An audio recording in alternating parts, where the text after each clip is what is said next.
네, 잘 오셨습니다. 잘 오셨어요. 주님의 이름으로 사랑합니다. 네, 인사하세요. 네, 할렐루야.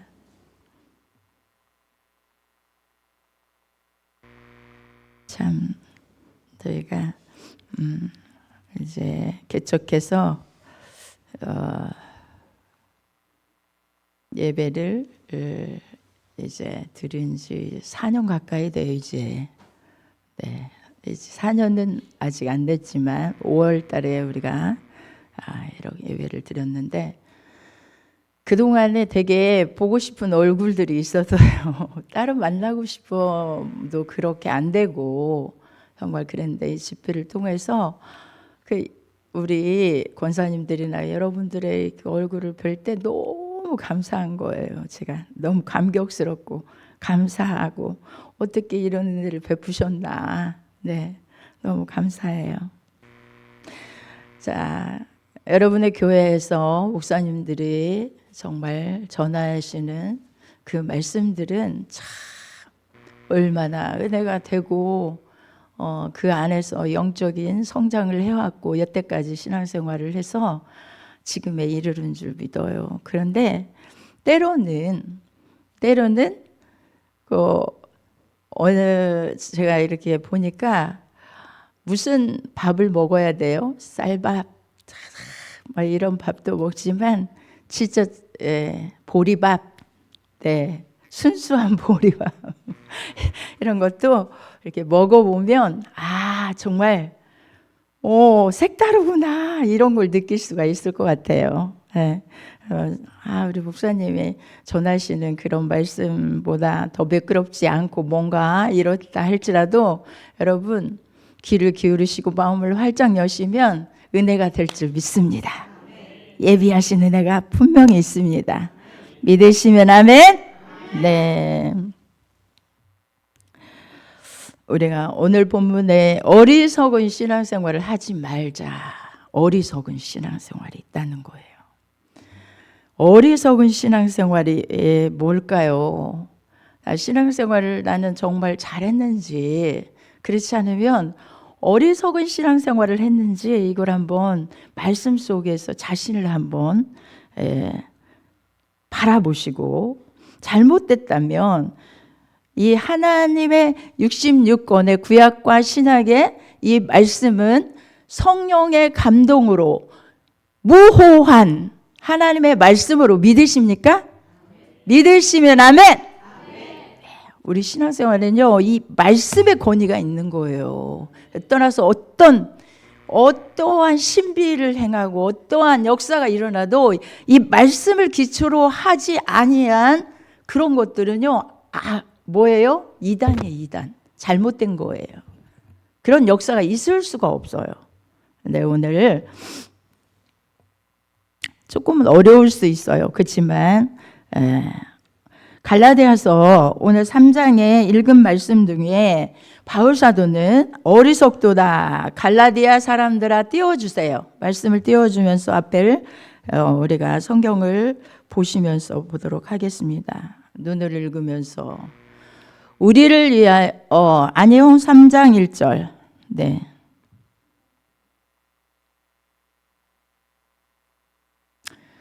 어리석도다 갈라디아 사람들아 예수 그리스도께서 십자가에 못 박히신 것이 너희 눈앞에 밝히 보이거늘 누가 너희를 꾀더냐. 네.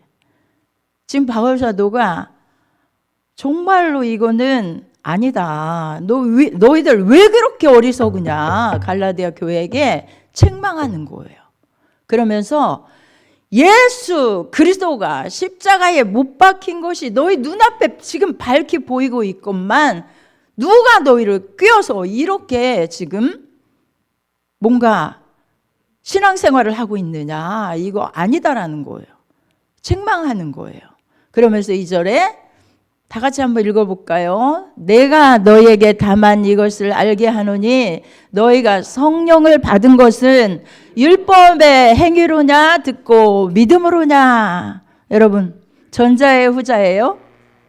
후자예요 후자. 그렇죠. 뭐 말할 것도 없어요. 그런데 율법의 행위가 아니고 듣고 믿음으로냐라고 반문하는 것은 어떤 말씀을 하고 있다는 거예요. 육체로 행하고 율법으로 행위를 가지고 있다는 거예요. 율법의 행위를 가지고 있다는 거예요. 율법의 행위를 가지고 신앙생활을 하고 있다는 거예요.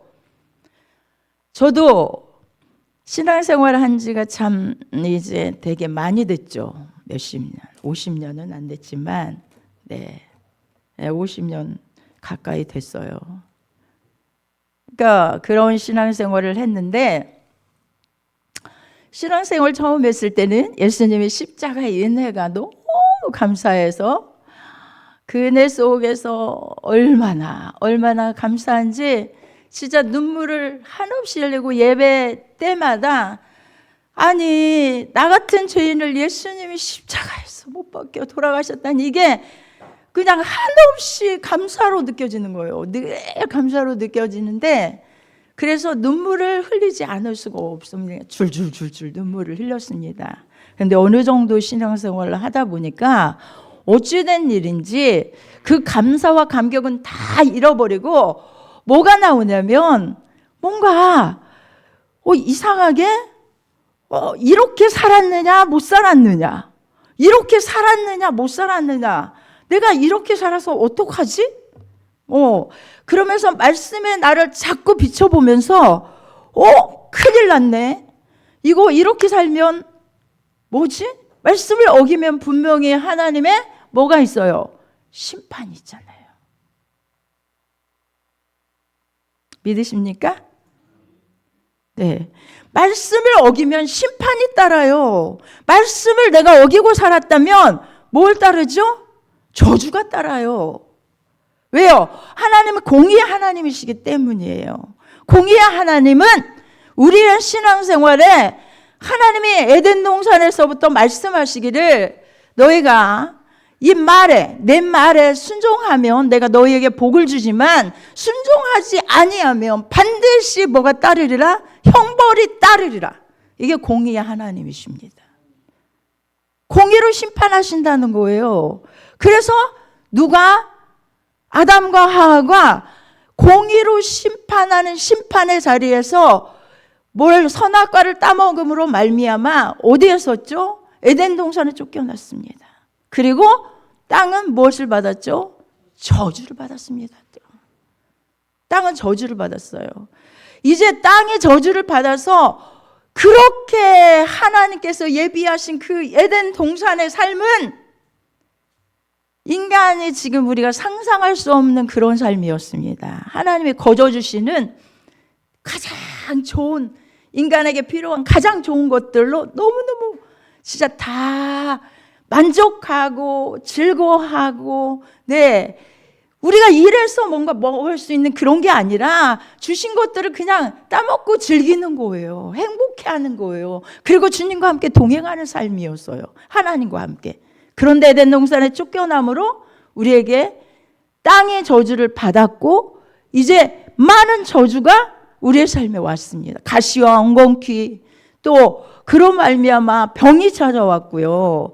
그리고 모든 삶의 형통함을 볼 수가 없어요. 형통이 없어졌어요.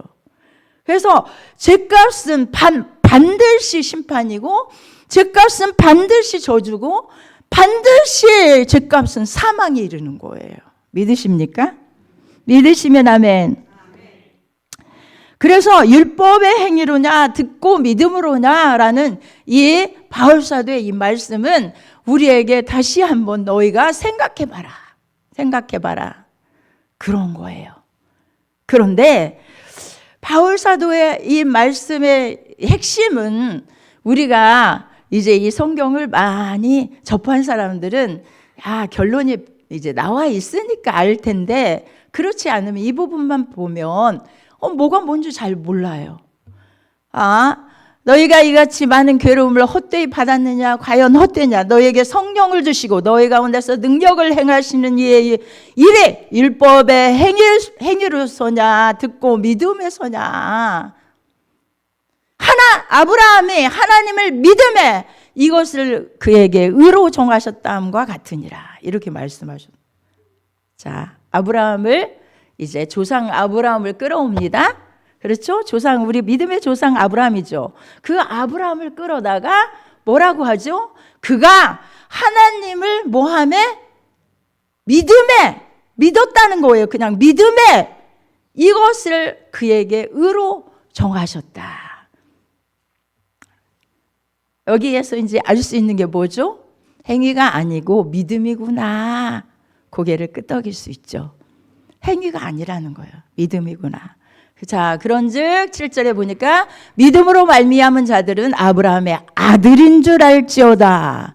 영적인 아들이라는 것을 말씀하고 있습니다. 우리는 아브라함의 조상이기에 다 그로 말미암아 우리가 존재하고 있다는 거죠. 그래서 아브라함의 믿음으로 됐다면 우리도 믿음으로써 그의 아들이 되었다. 이렇게 3장 7절의 결론을 말씀하고 있습니다.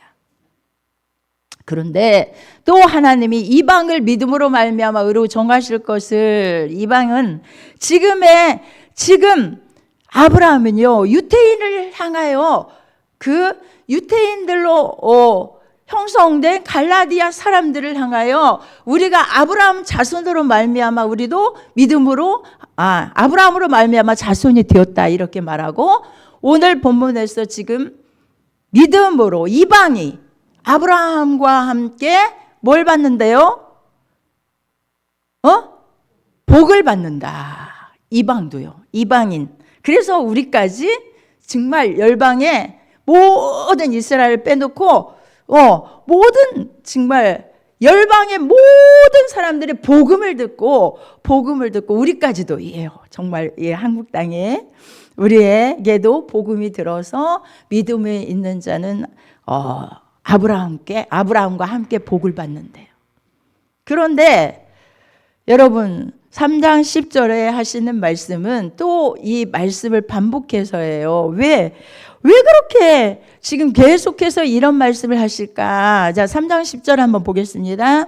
무릇 율법 행위에 속한 자들은 저주 아래 있나니 기록된 바 누구든지 율법책에 기록된 대로 온갖 일을 항상 행하지 아니하는 자는 저주 아래 있다 인자라 하였음이라. 여러분, 율법 행위가 뭘까요? 율법 행위. 정리하라고 하면 율법 행위는 뭐다라고 말할 수 있을까요? 여기서 율법 행위라고 하는 것을 정리하면 예수 그리스도가 오시기 전에 구약에서 하나님께서 긍정문, 그러니까 율법에 있어서는 율법 조문이 얼마나 많은지 몰라요. 율법 조문이 몇 가지냐? 613가지. 예, 구약에서 말씀하는 율법 조문. 긍정 율법은 몇 가지냐면 248개예요. 부정문은 365개예요. 뭐 부정문, 뭐 긍정문 이렇게 하니까 긍정문이란 이렇게 하라. 그러면 내가 이렇게 해줄게 라는 것이고, 이거 하지 말아라. 이렇게 하면 어떻게 된다? 벌을 받을 것이다. 이런 말이에요. 그런데 613가지의 이 율법 아래서 그 행위에 속한 자들은 저주 아래 있다는 거예요. 도대체 행위에 있다는 게 무슨 이런 말씀일까? 율법을요, 하나님께서 우리에게 주실 때에 613가지를 이제 사람이 나뉘어서 그걸 다 적어서 이렇게 통계를 내가지고 우리에게 주셨는데, 여러분, 그 율법을요, 613가지의 율법을 다 지켜야 돼요. 다 지켜야 돼요. 다 지키지 않으면 공의의 하나님은 뭘 우리에게 주신다고요? 죄값의 사망, 죄값의 저주, 죄값의 심판, 이것이 반드시 있는 거예요. 그래서 오늘 본문에서 율법 행위에 속한 자들은 저주 아래 있나니 누구든지 율법책에 기록된 대로 뭐라고 하죠? 다시 한번 읽어봐요. 온갖 일을 항상 행하지 아니하는 자는 저주 아래 있는 자라 하였습니다. 온갖 일을 항상이라는 단어를 여기다 넣었어요. 율법책에 기록된 대로. 여러분, 그럼 왜 하나님은 그렇게 많은 율법을 긍정문 부정문 해서 이렇게 많은 율법을 우리에게 지키라고 하셨냐는 거죠. 지키라 하셨고, 저렇게 하지 않으면 하나님은 저주가 분명히 너에게 있을 것이다 라고 오늘 진짜 10절에 말씀하고 계신 거예요. 제가 하는 말입니까? 하나님께서 하시는 말씀입니까? 네? 하나님의 말씀이죠. 그런데 우리의 삶이 신앙생활을 하다 보면은 행위에 치중해서 사는 거예요. 행위에 치중한다는 건 나는 이렇게 살았다. 나는 말씀대로 살려고 몸부림쳤고 이렇게 살았다. 그런데 살지 못한 게 있다. 자, 우리 한번 말해보겠습니다. 잘 살았어요. 그러면 하나님의 공의의 하나님은 우리에게 뭘 주실까요? 네? 누가 말씀하셨어요? 권사님? 역시 복을 주신다고 했잖아요. 그러나 율법 행위대로 살지 못하면 뭐가 올까요? 저주예요, 저주. 저주란 얘기예요. 그러니까 저 행위에 온갖 일을 행하지 않는 자는 행하지 않는다고 하는 것은 못 지켰다는 거잖아요. 저주 아래 있다고 했죠. 하나님 앞에서 아무나 율법으로 말미암아 뭐하지 못할 것이 분명하니 율법 지켜서 의롭게 되지 못할 것이 분명하니 믿으십니까? 아멘이에요. 그 해결책이 있어야 할 거 아니에요. 분명하다는데 무슨 말씀을 하고 계시냐면 이는 의인이 뭐로 산다고요? 믿음으로 말미암아 살리라 하였습니다. 아멘. 아멘. 네, 믿음이에요, 믿음. 그러면 아까도 율법의 행위로냐 믿음으로냐 라고 말씀하시는 여기 계속해서 우리에게 물음을 묻고 계신데, 그러면 의인이 믿음으로 사는 것이 무엇일까요? 어떤 것일까요? 믿음. 그러면 믿음으로 사는 것이 무엇일까요? 무엇일까요? 장로님 좀 감이 옵니까? 네? 네. 믿음으로 산다. 의인이 믿음으로 산다? 저게 무슨 뜻일까? 도대체 그래, 의인이 믿음으로 산다? 우리 김성희 권사님 한번 그냥 아는 대로 대답 한번 해보세요. 할렐루야. 그렇습니다. 의인이 믿음으로 산다고 하는 것은요, 우리가 율법을 지켜서 의롭게 되지 못할 것을 분명하게 말씀했다는 거예요. 지금 앞절에서. 그 많은 율법을 지켜서 어떻게 하나님의 의를 얻어볼 수 있겠습니까? 하나님의 의 가운데 하나님이 원하시는 의를 채울 수 있겠습니까? 채울 수 없어요. 그렇기 때문에 하나님은 하나님 편에서 믿음으로 산다고 하는 것은 하나님 편에서 누구를 보내셨죠? 예수 그리스도를. 박수. 할렐루야. 예수 그리스도를 보내신 거예요. 그래서 예수 그리스도를 통해서 보니까 율법은 믿음에서 난 것이 아니라 이를 행하는 자는 그 가운데 살리라 하였느니라. 13절 보겠습니다. 그리스도께서 우리를 위하여 저주를 받은 바 되사, 그렇죠? 율법의 저주에서 우리를 속량하셨으니 기록된 바 나무에 잘린 자마다 저주 아래 있는 자라 하였습니다. 이 말의 뜻은 그리스도가, 예수님이 오셔서 저주를 받으셨대요. 그분은 하나님의 아들로서 아무런 죄와 상관이 없습니다. 그런데 내가 지키지 못한 죗값의 저주를 대신 받으사 멸시를 당하시고 조롱을 당하시고 채찍에 맞으시고 찔리시고 상하시고 십자가에서 나를 대신하여 거기서 속량해 주셨습니다. 예, 우리의 죗값을 속량하셨다는 저 의미는, 우리를 속량하셨다는 의미는 죗값을 예수 그리스도가 대신 어떻게 해주셨다고요? 예, 대신 다 거기에서 우리를 어떻게 해주시려고? 건져주시려고 당신이 스스로 그 자리에 서서, 자, 이종환, 정환아, 너는 자유해라. 내가 저주를 받을게 라는 거예요. 그리고 밀어내신 거예요. 자유해라. 아멘? 네, 집사님 그럴 때 아멘 하셔야지. 정말. 그래요. 보세요. 그러면 구약에서 여기서 말씀드리고 싶은 것은, 그리고 이는 그리스도 예수 안에서 아브라함의 복이, 저 아브라함의 복을 받아야 되는데, 아브라함의 복이 이방인에게 미치게 하고 우리로 하여금 믿음으로 말미암아 이제 성령의 약속을 받게 하려 함이니라 라고 말씀하고 이제 말씀하십니다. 네, 그러면 제가 구체적으로 한번 보겠습니다. 저주를, 어떤 저주가 우리에게 있는지, 하나님께서 말씀을 지키지 못한 저주를 신명기 28장을 말씀하고 계셔요. 우리 28장 한번 보겠습니다. 신명기 28장. 네, 28장 15절 보겠습니다. 15절. 우리 한번 읽어볼까요? 다 같이 합독해요. 시작.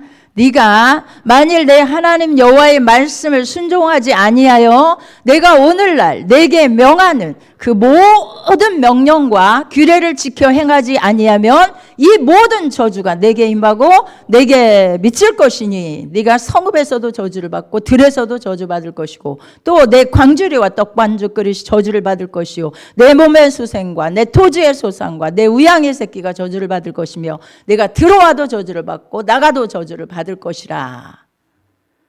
68절까지가 저주예요. 그렇다면 우리는 정말 율법을 행하여서 이 저주를 피할 사람이 있을까요? 없을까요? 없다는 거예요. 하나님이 미리 예수 그리스도를 예정해 놓으시고 그림자로 정말 이삭을, 아브라함의 아들 이삭을 통해서 예수 그리스도의 그림자로서 그 부분을 나타내 보여주셨고, 이삭의 후손이라야 하나님의 자녀가 되고 아브라함의 자손이 된다, 이런 것들을 갈라디아서 계속 말씀합니다. 그런데 봐요. 다시 15절로 돌아가 보겠습니다. 이 저주가 얼마나 많은지 말도 못하게 많은데 뭐가 왔습니까?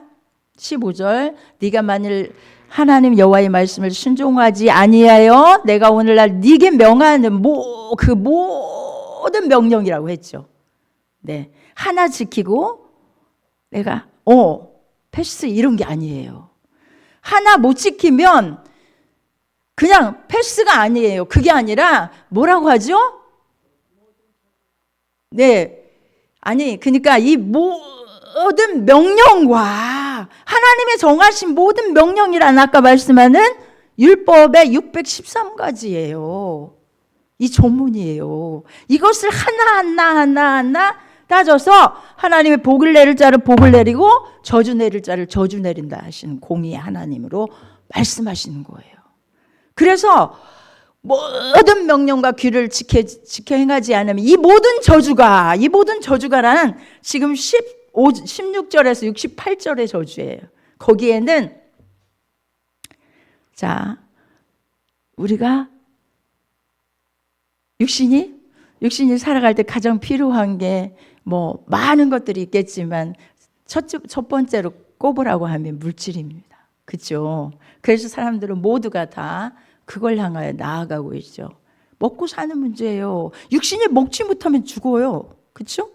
그러니까 먹는 문제가 이제 성읍에서도 뭘 받아요? 저주를 받고 들에서도 저주를 받고 뭐 저주받고 여러분 불통하다는 거예요. 내가 아무리 해도 그것에서 뭔가 소득을 얻을 수 있는 삶을 살지 못한다는 거예요. 죄를 지은 사람들은. 하나님의 공의의 법칙 아래서 저주가 임하니까요. 또 뭐가 왔습니까? 불통의 저주가 왔어요. 불통의 저주란 대인관계 속에서도요, 맨날 뭐 해야 돼요? 쫓겨다니는 삶을 살아요. 이 저주를 보면. 또 질고의 저주가 왔어요. 맨날 이 삶, 우리의 건강 상태가 안 좋은 거예요. 심령이 뭐 합니까? 뭐 육신의 병만 병입니까? 심령이. 하나님과 관계를 바로 이루고 살아갈 때는, 정말로 하나님과 관계를 바르게 살아갈 때는 기쁨이 넘치고 소망이 넘치고 생명이 넘치고 행복이 넘치는 그런 삶이었습니다. 그런데 딱 죄를 짓고 하나님의 관계에서 끊어져서 그렇게 살아가는 삶은 늘 뭡니까? 우울하고 불행하고 뭔가 비교해서 열등의식 가지고 힘내지 못하고 담대하지 못하고 에너지가 없고 처지고 늘 어둠 속에 살아가는 거예요. 용기도 없고 소망도 없어요.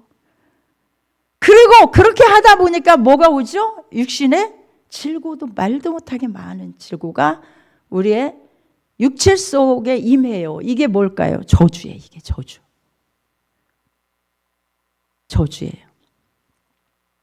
그런데 아까 희망의 메시지를 주셨잖아요. 뭐죠? 예수 그리스도. 하나님이 정말 다 저주 아래 놓여 있는 우리를 사랑하셔서 갈라디아 3장 10절에 그가 오셔서 뭘 받으셨다고요? 저주를 받은 바 되사. 대신 내 대신 저주를 받은 바 되셨대요. 자, 갈라디아서 3장 10절로 다시 가겠습니다. 무릇 율법 행위에 속한 자들은 저주 아래 있나니 누구든지 율법책에 13절 우리 한번 읽어보겠습니다. 그리스도께서 우리를 위하여 저주를 받은 바 되사 율법의 저주에서 우리를 속량하셨으니 기록된 바 나무에 달린 자마다 저주 아래 있는 자라 하였습니다. 아멘. 아멘. 네. 하나님께서 우리는 저주에서 속량해 주신 거예요. 값을 다 예수님이 치르신 거예요. 값을 다 치르셨다니까요. 그 값을 다 치르시고 우리를 자유케 해주셨어요. 믿으시면 아멘. 네, 그런데 세상의 종교는요, 그렇지 않죠. 뭐죠? 세상의 종교는 내가 한 만큼 복을 받는다고 생각을 해요. 한 만큼. 그럼 목사님, 우리가 뭐 행한 만큼 복을 받지 않나요? 아니, 복은 행함으로 받지 않나요? 이상한데요? 그럼 행함으로 받지 않는 것 같은데요? 네. 글쎄요, 잘 들어보세요.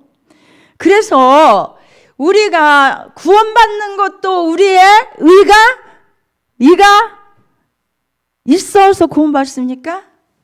아니에요. 아무리 선한 행위를 내가 아무리 많이 해도 내 죄를 없이 할 수 없어요. 그런데 가톨릭에서는 그렇게 말하지 않죠. 그렇죠? 어? 뭐를 해야 돼요? 선한 행위를 해야 된다고 하잖아요. 선한 행위란 뭐예요? 하나님의 의를 채우려면 이웃의 좋은 것을, 좋은 일들을, 선한 일들을 많이 함으로 어떻게 된다? 그것으로 있나요? 네, 그것으로 있나요? 뭐도 하고 하나님 앞에도 설 수 있고 또 이상한 어떤 교리를 가지고 이렇게 저렇게 말합니다. 아니에요. 오직 예수 그리스도를 믿음으로 말미암아 하나님의 자녀가 되는 권세를 주십니다. 믿으시면 아멘? 네. 그런데 이렇게 아브라함의 복, 여러분 왜 아브라함의 복을 여기서 말씀하고 있는 거예요? 저주 아래 있는 자라 하였습니다 하는 이 부분에서 우리는 예수 안에서 아브라함의 복. 그러면 이제 우리가 읽지 아니한 28장에 1절을 보면 1절에서 하시는 말씀은 내가 신명기 28장으로 다시 돌아가 보겠습니다. 28장 1절 한번 같이 읽어봐요.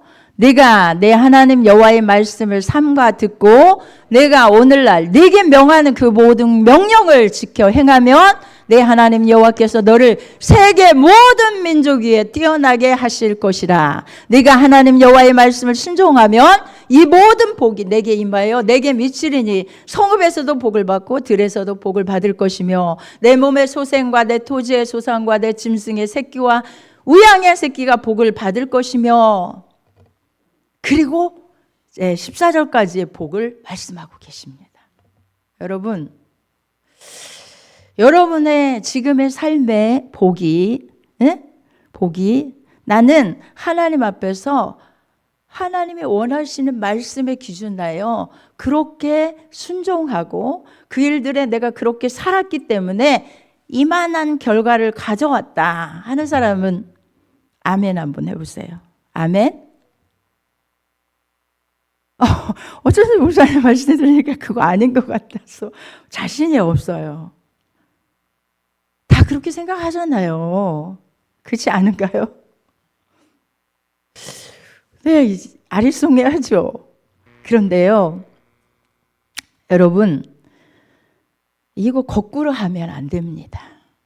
이 진리를 거꾸로 해서 내가 뭔가 행함이 없어서 행하지 못해서 지금의 이 결과를 가져가고 나는 너무 어려운 가운데 지금 이렇게 살아가는 거야. 뭔가 하나님이 원하시는 그 삶을 내가 더 많이 순종하고 더 많이 희생하고 더 많이 하나님의 뜻에 향하여 나아가지 않으면 난 이 삶에서 벗어날 수 없어. 그래서 계속해서 말씀의 뜻대로 살려고 몸부림을 치는 삶을 사는 것입니다.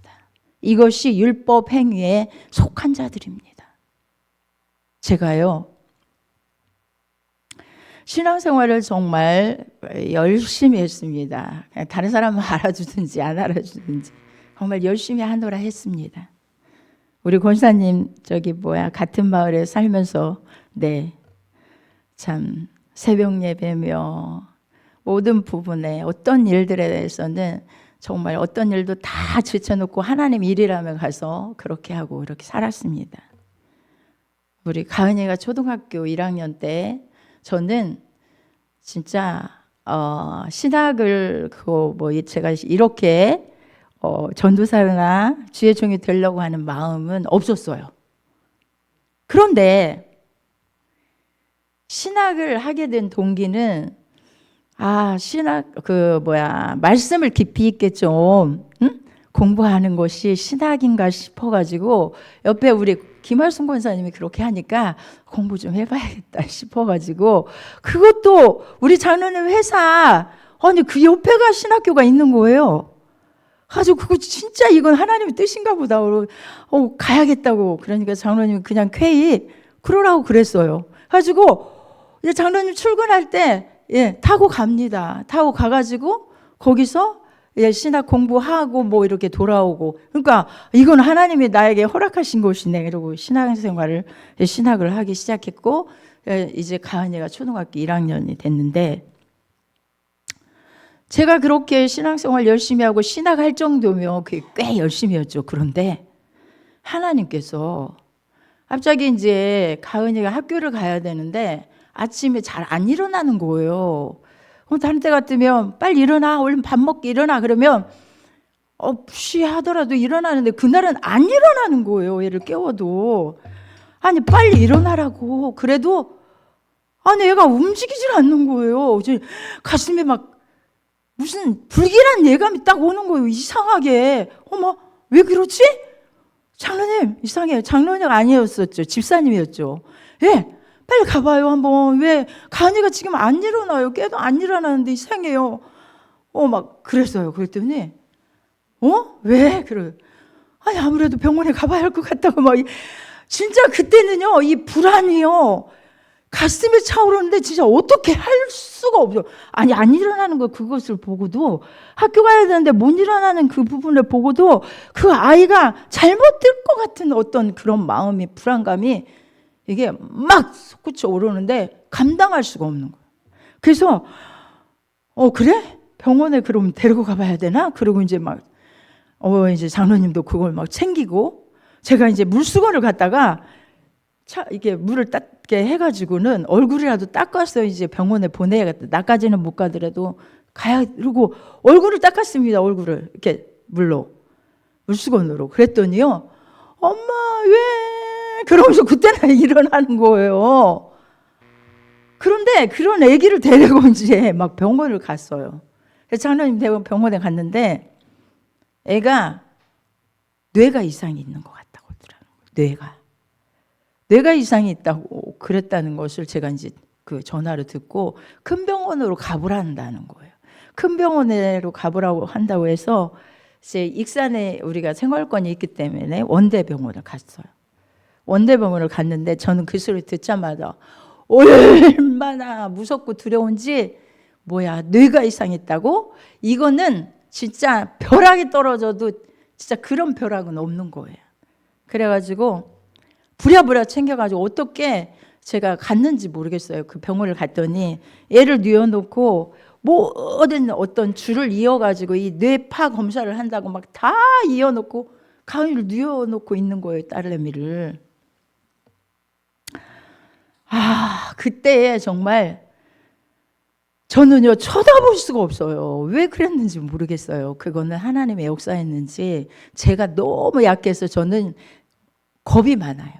겁이 많고 자녀에 대한 가장 제가 싫어했던 것은 세상에 팔이 잘려나가고 다리가 잘려나가고 어디 눈이 안 보이고 어떤다 해도 가장 무서운 병은 뇌가 이상 있는 거. 그게 제일 싫었거든요. 근데 애가 뇌가 이상 있는 것 같다고 하니까 어떻게 되겠어요? 발벌벌벌 떨리는 거예요. 막 다리가 후들후들하면서 서 있을 수가 없는 거예요.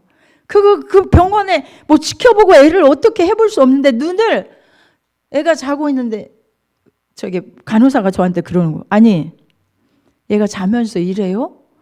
왜요? 눈을 이렇게 떴다 감는데 그걸 보고 그러는 거예요. 그래, 왜 그러지? 진짜 그때 진짜 표현을 할 수 없을 정도예요. 엄마가 얼마나 떨리고 무서운지. 애가 이제 여기서 잘못되면 나는 그냥 죽어야지, 난 못 산다, 이런 생각을 가진 거예요. 그런데 한편에 딱 어떤 생각이 들면 하나님이 살아계시지. 그래, 하나님이 살아계신데 내가 병원에서 이거 이대로 있어? 이 생각이 드는 거예요. 그래서 참 신앙인은 참 그런 게 있잖아요. 아니라고. 보세요. 우리 여기서 그만두자고. 왜? 그래요. 나 가서 기도할 거라고. 우리 애기 데리고 가서 하나님 앞에 기도해야지. 나 이대로는 안 되겠다고. 내가 뭘 지금 더 이상 바라보겠냐고. 그러면서 가자고 막 했어요. 그래서 이제 태우고, 우리 장로님도 그때 당시에 제 말이라면 그래 잘 들었나 봐요. 그래도 신앙으로 내가 하나님 앞에 부르짖고 기도한다니까. 이제 목사님한테 갔습니다. 애를 데리고. 뭐 아무렇지 않아요. 그런데 가가지고 목사님한테 막 다 죽어가지고 말 한마디 어떻게 할 수가 없을 때 진짜 제 모습이 말도 못했을 거예요. 보더니 왜 목사님이 왜요? 그러면서 웃으시는 거예요. 그래서 아니 얘가요 이렇게 해요. 그런데 병원에서 이렇대요. 그럴 수도 있다고. 내가 이상이 있을 수도 있대요. 근데 제가 검사하다 그냥 나와버렸어요. 그래서 하나님께 기도하려고, 목사님 기도 좀 해주세요. 그러니까 웃으시는 거예요. 왜 웃으시는 거냐면 하나님이 주신 마음은 두려워하는 마음이 아니라는 거예요. 저한테 책망을 하시면서 두려워하는 마음이 아닙니다. 평안입니다. 그러셔. 그러면 기도를 딱 하냐고 저하고 기도를 해주시더라고요. 그런데 그래요? 목사님 마음이 긍정이 안 가는 거예요. 애를 데리고 교회로 왔습니다. 교회로 와서 여기 엎드려가지고 제가 울기 시작하고 기도를 하기 시작합니다. 아버지 살려주세요. 아버지 무엇을 원하십니까? 아버지 살려주세요. 우리 가은이 뇌가 이상이 있으면 전 못 삽니다. 막 이러면서 이제 울기 시작했어요. 기도하기 시작하면 얼마나 진짜 기도하고 그 표현은 진짜 말도 못하죠. 근데 가은이 잘 놀고 있었어요. 이리저리 돌아다니면서 잘 놀고 있는데 저만 이제 그렇게 기도를 하는 이 불안함이요. 지옥이에요, 지옥. 여러분 불안해 보셨습니까? 두려워 보셨습니까? 그 삶은 삶이 아니에요. 지옥이더라고요. 완전 지옥이에요. 뭐 집에 가서 뭐 빨래를 하고 뭐 밥을 챙기는, 이것은 제가 제정신으로 하는 게 아니에요. 그냥 교회만 오는 거예요. 교회를 새벽에 됐든 저녁에 됐든 밤중에 됐든 어느 때든지 그냥 교회 와요. 그 가은이는 학교 잘 가는데 애가 무슨 소식이 들려오는 것 같대. 넘어졌다. 이런 소식이 들려오는 것만 같은 거예요. 전혀 이상이 없는데 그런 삶 가운데 제가 여러분 기도한 거 아시죠? 네, 우리 송유동교회 우리 권사님들은 다 아실 거예요. 얼마나 위해서 기도를 했는지. 제가 새벽마다 울고 소리 지르고 난리를 치니까 그 권사님들이 옆에서 집사님들이 보고 아이고 저 집사 왜 저러는 거야? 왜 저러는 거야? 아버지 살려주라고, 아버지 막 동정 기도하면 막 그 어느 누구 옆에서 기도할 수 없어요. 그 정도로 절박했어요. 진짜 절박했습니다. 그런데 목사님이 설교 속에서 딱 한 달 정도의 그렇게 부르짖음 속에서, 설교 속에서 목사님의 말씀이, 어떤 말씀이 제 가슴에 와서 꽂히냐면 주만 바라볼지라, 그 말씀을 역대한 말씀이었습니다. 그 말씀이 제 가슴에 확 꽂히더니 아 그렇지 라는 긍정의 마음이 딱 오면서 예수 그리스도가, 아니 모든 것을 이뤄놓으신 예수 그리스도가 계신데 어찌 내가 그렇게, 아버지 뭐라고 기도한 줄 아세요? 여러분도 그런 기도했을 거예요. 어떤 문제를 해결하기 위해서 이런 기도 하잖아요. 아버지 제가요 이번에 이 문제를 해결해 주시면 제가 이렇게 살겠습니다. 그러면 얼마나 우리들 그렇잖아요. 안 그래요? 네, 그 기도가 뭐 다른 뭐 악의적인 뜻은 아니잖아요. 그죠? 한나가 그렇게 기도했듯이, 소원했듯이, 하나님 저에게 아들 하나 주시면 제가 이렇게 제가 막 지금 웃으면서 기도하지만 그때는 아버지 제가 이 생애를 바쳐서 주를 위해 살려면 제가 그렇게 살겠사오니 아버지 제발 우리 가은이만 건강하게 해주세요 막 이러면서 그렇게 할 때니까. 그런데 예수님이요 그렇게 다 해결해 놓으셨다는 거예요. 율법의 완성자라는 거예요. 그게 막 가슴에 꽂히니까 맞구나 라는, 정말 감사합니다. 아멘. 제가 그러면서 그때 표현으로 하면 그 강대상에서 저기 우리 교회가 꽤 높잖아요. 거기를 뒹굴을 해도 뒹굴 정도로 기쁨이 샘솟듯 쏟아나며 그 전에 지옥이었던 마음이 아니라 이제 기뻐서 춤추는 그 정도로의 진리가 내 안에 들어오니까요. 해방된 기쁨뿐만 아니라 주님의 사랑이 그렇게 느껴지는 거예요. 자유케 하셨다고, 주님이 하셨다고. 자, 그래서 집에 가가지고 거기서 춤을 출 수 없어서 집에 와가지고 제가 막 뛰면서 찬양하며 춤을 췄습니다. 그랬더니 하나님이 말씀을 주시더라고요. 여러분 한번 보겠습니다. 로마서 10장 3절입니다. 2절부터 보겠습니다. 시작. 내가 증거하노니 저희가 하나님께 열심히 있으나 지식을 좇은 것이 아니라 하나님의 의를 모르고 자기 의를 세우려고 힘써 하나님의 의를 복종치 아니하였느니라. 그리스도는 모든 믿는 자에게 의를 이루기 위하여 율법의 마침이 되시니라. 아멘. 이 말씀이었습니다. 이 말씀을 주시는 거예요. 정말 이 말씀이 뭐냐면 네가 열심은 했지. 그렇지만 너가 지식을 쫓은 것이 아니었어. 네? 자, 하나님의 의를 모르고, 하나님의 의란 하나님이 예수 그리스도를 통해서 율법의 의를 다 맞춰주셨는데 그 의를 모르고 하나님 제가 이렇게 하면 하나님이 얘를 건강하게 해줄 거죠. 제가 전도하겠습니다. 주님 위해서 내가 봉사하겠습니다. 주님 위해서 뭐라고 하신다면 그 명령에 따르겠습니다. 그러니 제발 내 아이만 건강하게 해주세요. 그렇게 할 때는요 조금 평안해요.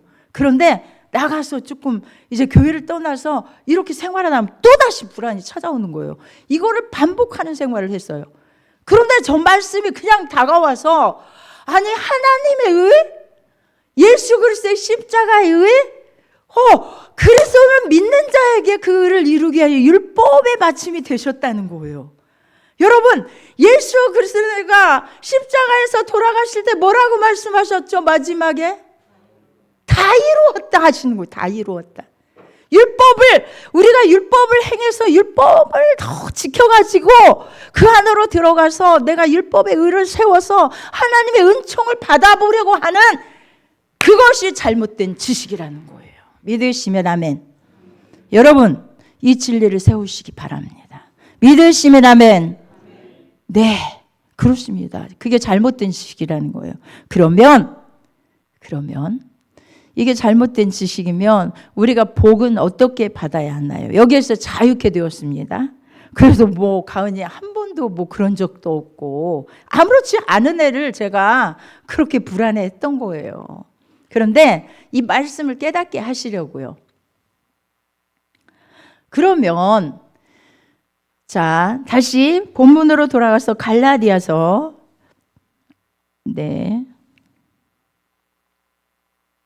갈라디아서 13장 3장 14절 보겠습니다. 자, 다 같이 시작. 이는 그리스도 예수 안에서 아브라함의 복이 이방인에게 미치게 하고 또 우리로 하여금 믿음으로 말미암아 성령의 약속을 받게 하려 함이라. 이거 거꾸로 하지 말라고 하는 얘기가 뭐냐면, 이제 예수님이 율법의 완성자요, 율법의 마침이 되셨기 때문에 자, 우리는요 율법에 대해서 쉬는 거예요. 그래서 안식에 들어가는 거예요. 네, 율법을 순종한, 율법을 믿는 자는 율법을 행하려고 노력할 필요가 없어요. 필요가 없어요. 율법을 행하려고, 그래서 하나님의 의를 채워보려고. 이거 언어가 다릅니다. 이제 제가 하는 얘기를 잘 들으셔야 돼. 그렇게 할 필요가 없어요. 주님이 다 완성자가 되셔서, 자, 8장 1절에서 뭐라고 말씀하시냐면, 자, 뭐라고 하시죠? 이는 그리스도 예수 안에서 생명의 성령의 법이 뭐라고 해요? 죄와 사망의 법에서 너를 해방했다. 이제는 그리스도 예수 안에 있는 자에게는 결코 뭐가 없다? 정죄함이 없다. 네, 정죄함이 없는 거예요. 구원받은 그 큰 은혜 가운데 우리가 예수를 믿음으로, 내가 행해서가 아니라 예수 그리스도가 구주이신 것을, 나의 죄악을 다 담당해 주신 분으로 믿음으로 말미암아 구원을 받은 자는 이 안에서 자유를 누리고 기뻐하며 감사하며 영광 돌리며 살아가는 삶이 되어야 돼요. 믿으시면 아멘. 그런데 행위가 왜 필요할까요? 그러면 우리의 삶은 구원받았으니 아무렇게나 행해도 될까? 아닙니다. 그럼 율법 행하라고요? 네.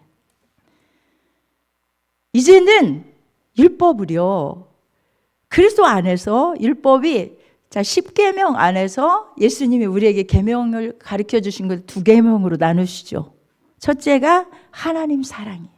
둘째는 이웃 사랑이에요. 그러면 하나님 사랑의 이 법을 뭘로 지킵니까? 우리는 감사해서 하는 거예요. 예배도 억지로 나와서 나를 벌 줄까 봐 예배 빠지면 안 되니까 이런 게 아니에요. 아니, 그 은혜로 그냥 예수 그리스도의 십자가 은혜를 받아들임으로 말미암아 내가 구원의 자리에서 하나님의 자녀가 되었는데, 아무 의도 없는데 하나님이 나를 이렇게 구원해 주셨는데, 믿음으로 말미암아 너는 자녀 되었다고 말씀하시는데, 그 안에서 우리가 하나님께 영광 돌려드리는 일에 이 가슴에서부터 감사해요 아버지, 그러니까 예배 드리게 되는 거예요. 진짜 구원받은 자는 억지로 율법을 주일날 빠지면 하나님 나를 벌 주기 때문에가 아니에요. 이제는 감사해서 스스로 나오는 거예요. 하나님 은혜 감사해요. 그 크신 은혜를 내가 무엇으로 감사하오리까? 예배 드리면서 또한 말씀을 받아들이고 그 말씀에서 살려고 몸부림치는 것은 하나님의 자녀되었기에 당연히 이제는 자녀로서의 삶을 살아가는 거예요. 자, 그런데 사람들은, 목사님들도 그런 얘기를 많이 하죠. 복은 행위로 된다. 복 받으려면 이렇게 해야 된다 라는 말씀하죠. 그런데 저는 그렇지 않다고 봐요. 그럼 행위가 없어도 복 받나요? 보겠습니다. 네, 말씀 한번 보겠습니다. 조금 시간이 오래 가지만 3장 18절 네, 보겠습니다. 지금 18절 좀 올려보세요. 시작. 읽어보겠습니다. 만일 그 유업이 율법에서 난 것이면 약속에서 난 것이 아니리라. 그러나 하나님이 약속으로 말미암아 아브라함에게 은혜로 주신 것이라. 자, 17절 한번 보겠습니다. 조금 내려보세요. 거기까지는 좀 어려우니까 18절만 보겠습니다. 유업이 무엇입니까? 아브라함에게 주신 유업을 말씀하는 거예요. 아브라함에게 복을 주셨죠. 창세기 12장에서 분명히 복을 말씀하죠. 내가 내게 지시하는 땅으로 가라. 본토 친척 아비집을 떠나 내가 내게 지시하는 땅으로 가라. 아브라함이 그러죠. 내가 너를 통하여 큰 민족을 이루고 내게 복을 주어 너를 창대케 하리라. 내 이름을. 그렇죠? 네, 너는 복에 뭐가 된다? 근원이 된다. 이렇게 약속하시죠. 이 약속이 행위에서 난 것이 아닙니다.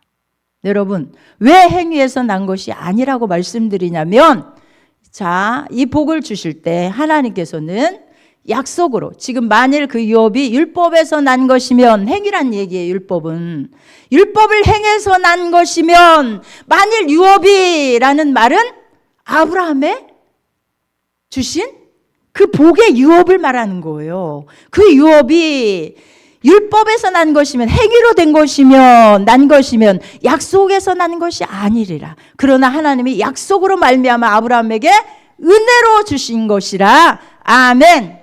자, 창세기 12장으로 가보겠습니다. 1절. 12장 1절. 우리 한번 읽어볼까요?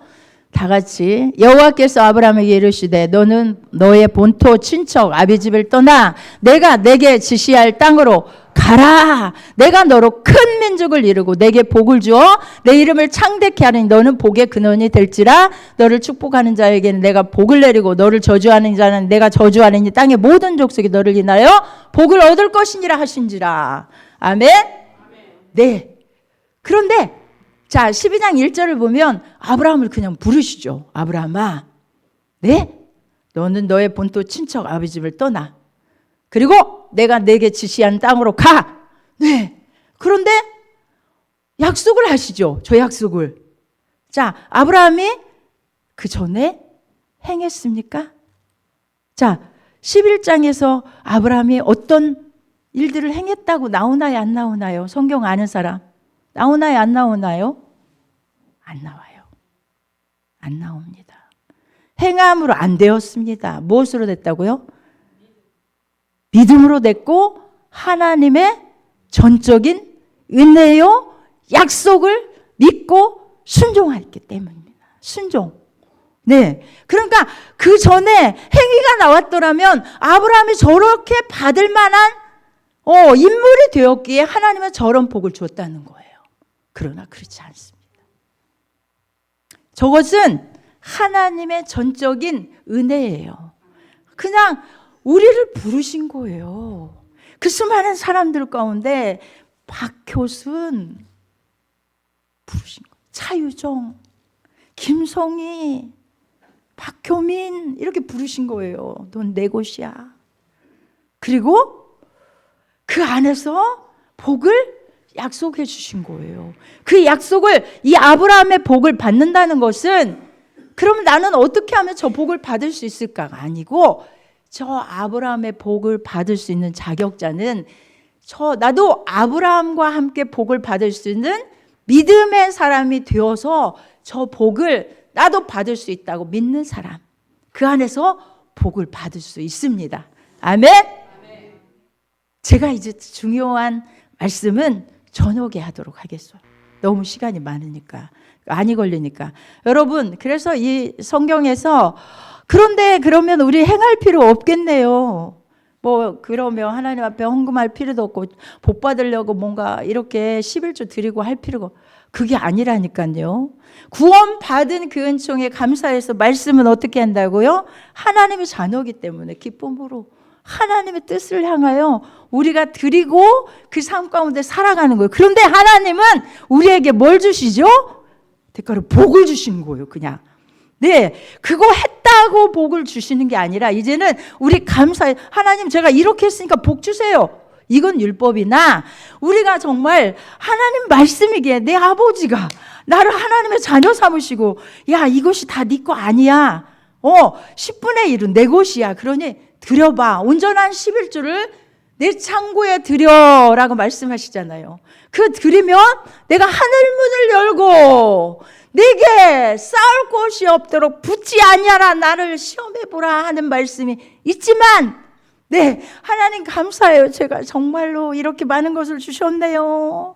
제가 10분의 1은 아버지의 것이지요 하고 정말 그렇게 온전한 11조로 하나님 앞에 진짜 구원받은 사람들은 그런 것에 가감하지 않고 정말 드립니다.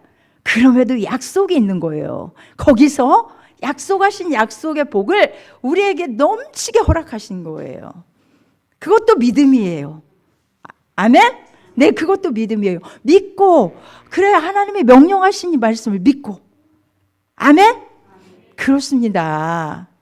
지금의 우리의 삶이 이 진리 안으로 들어가면 이제 진리 안에서 우리의 삶, 주라 그리하면 부어 흔들어 넘치도록 안겨주리니, 이런 말씀들이 있잖아요. 그런데 우리 생각으로는 아유, 내가 지금 생활비 쓰기도 너무 힘든데 제가 헌금 설교하는 거 아닙니다. 예, 아니 이렇게 뭐 헌금 설교하고 있구만. 이게 너무 어려운데 하나님이 그거 하라고? 나 다음에 하면 안 돼요? 그런데 너 생각해봐라. 내 삶을 내가 어떻게 했니? 주라 그래야만 부어 흔들어 넘치도록, 이런 약속도 있지 않니? 그런 약속을 넌 확신하고 사니? 내 말을 믿어야지. 이런 믿음이 있습니다. 그래요. 나는 나누고 살아야겠구나. 하나님이 약속하셨지. 내가 주면 부어 흔들어 넘치 안겨준다고 하는데, 그래서 우리가 말씀에 순종하는 것도 기쁨으로, 감사함으로 그들의 순종하면 아버지는 기쁘게 보시고 우리의 삶을 축복하시고 은혜 내리시고 복 주시고 은총 안에서 얼마든지 복을 받게 하십니다. 하나님의 자녀가 믿음으로 됐지. 그렇죠? 자녀가 믿음으로 됐지 여러분의 힘으로 되지 않았잖아요. 할렐루야. 아멘. 할렐루야. 네, 그렇습니다. 우리 하나님의 하나님은 얼마나 사랑이 많으신지 몰라요. 우리에게 명령하시고 그거 하나 행하면, 얘야 잘했어. 아니 그렇게 어려운데 그렇게 했다고? 내가 봤지? 너 봤어? 아니 세상에 내가 볼 때 너 정말 시간도 없는데 어떻게 그런 시간을 쪼개서 이렇게 나를 기쁘게 하려고 그랬어? 하나님은 그런 하나님이세요. 여러분, 하나님은 잘못하면 막 책망하시고 저주하고, 저는 사랑의 하나님을 만났습니다. 그런 사랑이 한량없이 많으신 하나님. 그래서 전에는 다른 사람을 정죄하는 그런 자리도 있었어요. 그런데 하나님은 사랑이시더라고요. 아버지는 사랑이시더라고요. 언제나 사랑이세요. 언제나 사랑이세요. 그 사랑 빼면 그 인격이 아무것도 없습니다. 그래서 우리 사랑하시죠. 첫 번째도 하나님 사랑, 두 번째도 이웃 사랑. 할렐루야. 네, 우리 다 같이 정말, 그래서 오늘 결론은 예수 그리스도로 말미암아 하나님의 자녀 됐잖아요. 하나님의 자녀 됐고 죄에서 해방되었고 저주가 우리에게 임하지 않습니다. 믿으시면 아멘. 그렇다면 우리에게 들어와서 불법 정차하여 우리를 괴롭히는 모든 환경에서 내 몸에서 괴롭히는 것들 예수 그리스도의 이름으로 쫓아내야 합니다. 내 이름으로 구하라. 내가 시행하리라 약속하셨습니다. 예수 그리스도의 이름은 우리를 저주에서 해방시켜 주셨고 병마에서 해방시켜 주셨고 회복시켜 주셨고 평강을 주셨고 예수 그리스도의 이름은 그 어둠에서 우리를 빛 가운데 인도하셨습니다. 어둠이 아니에요. 우리의 심령이 뭘로 채워져야 돼요? 성령의 충만함으로 채워져서 기쁨이 넘치고 활력이 넘치고 감사가 찬양이 넘치는 삶을 살아가기를 원하십니다. 바로 성령의 역사예요. 성령 충만 받으셔야 돼요. 그리고 이 시간에 치유의 역사도 일어날 줄 믿습니다. 왜요? 나는 예수 그리스도의 이름으로 예수님으로 말미암아 어떻게 됐죠? 죄에서 해방된 자예요. 죄에서 자유케 된 자예요. 하나님의 자녀 되었어요. 자유하기 때문에 저주가 임한 것들은 예수의 이름으로 다 몰아내야 돼요. 불통치 못하게 하는 것도 예수의 이름으로 몰아내야 돼요. 할렐루야! 우리 한번 뜨겁게 우리 한번 찬양하고 기도하도록 하겠습니다. 찬양 부르시겠습니다.